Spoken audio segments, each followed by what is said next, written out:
आनन फानन में बुलाई गई थी कैबिनेट की बैठक। आप लोग जानते हैं कल कोई चर्चा नहीं था, कहीं कोई बातें नहीं थी, किसी जगह पे कुछ भी लिंक कोई आपको नहीं मिला होगा, किसी को नहीं मिला था। ठीक है, मीडिया में भी कोई चर्चा नहीं था, कोई प्रिंट मीडिया हो, सोशल मीडिया हो या इलेक्ट्रॉनिक मीडिया हो, कहीं कोई बातें नहीं थी, न सरकार के अंदर खाने में कोई चर्चा था। आनन फानन में नोटिस बोर्ड पे एक नोटिस दिखाई देता है और मालूम चलता है कि बिहार सरकार ने कल जो है एक कैबिनेट की बैठक बुला ली। चलिए, इसकी न्यूज फैलती है, सभी लोग न्यूज देते हैं भाई, हम भी आप लोग को बताते हैं कि आनंद फानन में इस तरह की बैठक बुला ली गई है। और संविदा कर्मियों के फाइल की बात किया जाए, विकास आयुक्त की बात किया जाए, जो कि लगातार बैठक हुआ और बैठक के बाद लगातार साथियों का जो वेतन वृद्धि भी हो रहा है, ये तय है कि विकास आयुक्त की जो बैठक हुई थी उसी के माध्यम से जिन फाइलों पे जो कार्य होता हुआ नजर आया था, उन सभी फाइलों पे जो है बैठक का परिणाम भी देखने को मिल रहा है। ठीक है, और जैसे ही नोटिस बोर्ड पे कैबिनेट की बैठक की बात आती है, जस्ट एक और सूचना निकल करके सामने आ जाता है, नोटिस बोर्ड पे एक और नोटिस टंग जाता है। क्या भाई, स्वास्थ्य विभाग के जितने भी कर्मचारी हैं, संविदा पर कार्य करने वाले, उन सब लोगों का वेतन वृद्धि कर दिया गया है 11,000 से 21,000 तक की, समझ जाइए। यानी लगातार अप टू डेट बिहार सरकार की ओर से जनता को मिलना शुरू हो गया। अब सवाल है, आनंद फानन में बैठक बुलाई गई, सभी लोग की उम्मीद थी कि संविदा कर्मियों पर बात होगा। चलिए, कैबिनेट में हो ना हो, हम तो पहले भी कई वीडियो में आप लोग को बोले हैं, कैबिनेट में हो ना हो, लेकिन घोषणाएं होगी, नोटिफिकेशन भी आएगा, क्योंकि ये मुख्यमंत्री है नीतीश कुमार। ये जब काम करते हैं ना तो किसी को पता तक नहीं चलता, और वो काम एक बार पुनः इन्होंने कर करके दिखाया कल, जब कैबिनेट की बैठक का अनाउंसमेंट और उसके साथ साथ नोटिस बोर्ड पर आपका जो है नोटिफिकेशन टंग गया कि स्वास्थ्य विभाग के जितने भी कर्मचारी हैं उन सब लोगों के वेतन वृद्धि कर दी गई, तो जिसका की वीडियो आप लोग सुबह के वीडियो में देख चुके होंगे, सारी जानकारी मिल गई होगी किसको कितना वेतन मिला है। अब आ जाते हैं एक महत्वपूर्ण बात पे कि भाई कैबिनेट की बैठक हो जाती है। कैबिनेट की बैठक आज हो गई।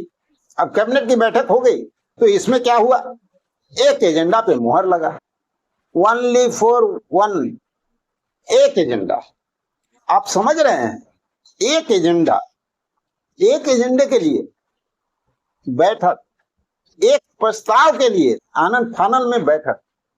आप समझ सकते हैं, ये कोई छोटा मोटा प्रस्ताव नहीं था। ये राजनीतिक गलियारों में कहा जाए तो एक मास्टर स्ट्रोक, ये मास्टर स्ट्रोक है आपके मुख्यमंत्री का। ये चुनावी समय में अपने वोट बैंक को, सबसे बड़ा वोट बैंक जो है उसको साधने का एक बहुत बड़ा हथियार है। ये छोटा मोटा बात नहीं है साथी, महिलाओं को मिल गया है, इसी कैबिनेट में स्वीकृति मिल गई स्वरोजगार। आप स्क्रीन पर देख लीजिए, मात्र एक एजेंडा पे मुहर लगा। और इतना ही नहीं, 2.1 करोड़ आधी जो आबादी है ना बिहार सरकार, बिहार के अंदर जो महिलाओं की आबादी है, उन सभी को, आधी आबादी को, सबके खाते में 10,000 रुपया जाने वाला है। चलिए, कैबिनेट से जो मुहर लगा, सचिव महोदय अमृतलाल जो बता रहे हैं, आप लोग पहले इनको सुन लीजिए। महिला रोजगार योजना का मुख्य सभी परिवार एक महिला अपनी पसंद का रोजगार शुरू करने के लिए आर्थिक सहायता परिवारों को एक महिला और अपनी रोजगार की राशि की जाए। सितंबर 2025 से ही महिलाओं के बैंक खाते में राशि का हस्तांतरण प्रारंभ कर दिया जाए। रोजगार शुरू करने के 6 माह के बाद आकलन करते हुए 2 लाख रुपए तक की अतिरिक्त सहायता आवश्यकता अनुसार उपलब्ध कराई जा सकेगी। ये कितना बड़ा काम किया गया है बिहार सरकार की ओर से। सच पूछा जाए तो महिलाओं के लिए इससे बड़ा कोई सौगात नहीं।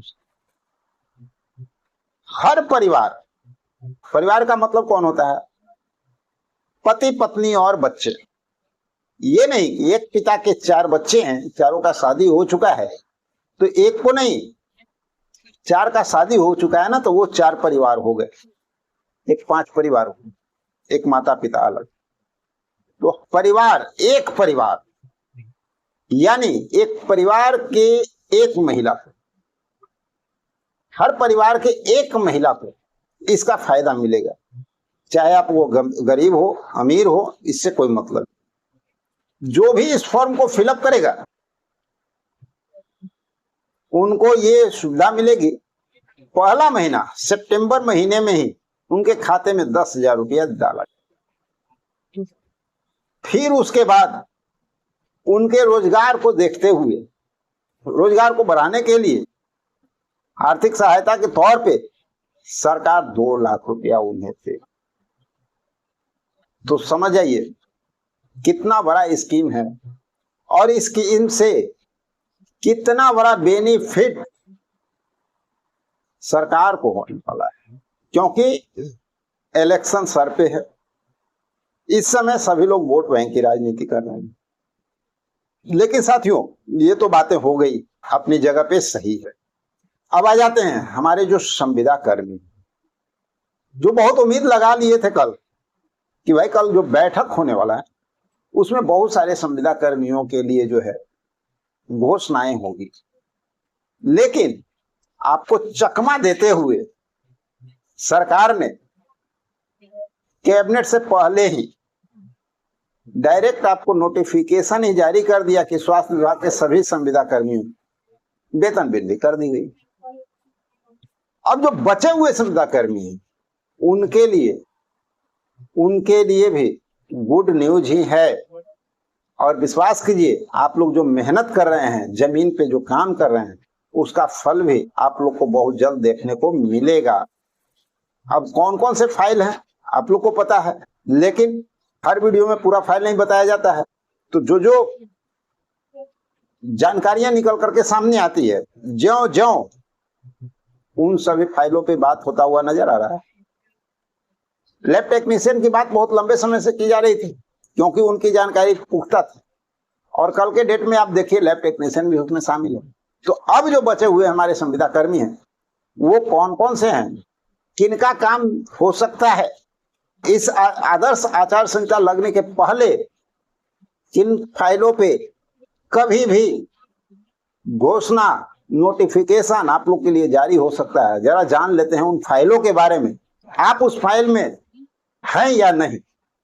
पुराने वार्ड सचिव, PhD pump operator, NHM staff, समावेशी शिक्षक, ग्राम कचहरी सचिव, न्याय मित्र, लेखापाल, आईटी सहायक, चौकीदार, दफादार, ग्रामीण आवास सहायक, समाज कल्याण मित्र, पंचायती राज विभाग, ग्रामीण विकास विभाग, मानव बल, संख्याकी स्वयं सेवक, आईटी ऑपरेटर, सहायक इंजीनियर, सामुदायिक स्वास्थ्य कार्यकर्ता, प्रोग्रामर, आयल पशु चिकित्सक, लैब टेक्नीशियन का तो हो ही। तो ये सभी लोग जो हैं एकदम सीरियल में लगे हुए हैं। साथियों, कभी भी आप लोगों के लिए कोई भी सूचना निकल सकती है। आदर्श आचार संहिता से पहले वेतन वृद्धि, राजकर्मी की दर्जा की बात किया जाए तो इस पे भी चर्चाएं बहुत गर्मा गर्मी चल रहा है, और बहुत बड़ी सौगात, बहुत बड़ी खुशखबरी हमारे संविदा कर्मचारियों को मिल सकती है। तो चलिए मिलते हैं एक और इंफॉर्मेशन के साथ अगले वीडियो में। जब तक के लिए जय हिंद।